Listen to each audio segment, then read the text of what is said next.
大陆冷气团的南某境外污染物嘛做伙落南，台湾的西部连续2天空气的品质拢无介好，尤其是台南甲高雄，今仔早起空气是真歹。相关的单位嘛监控污染源，嘛呼吁市民要减少户外活动。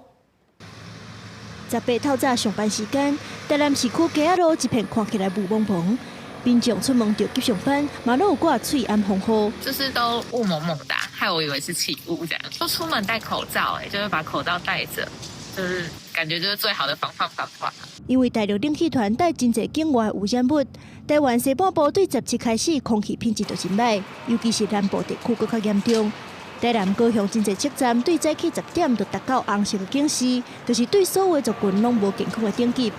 台南市的环保局嘛采取应变措施，减少污染的影响，包含洗街仔路、高污染的柴油车、甲机车载落来检验，嘛对工业区甲主要干道的污染源来监控。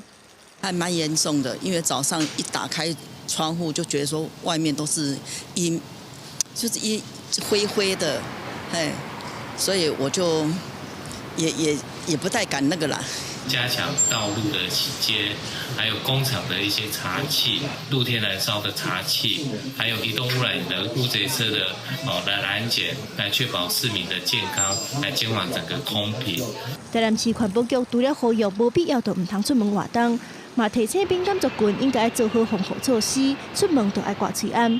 根据台南市环保局监测，这波空气污染会一直影响到18，呼吁市民都要提高警觉。公司新闻综合报道。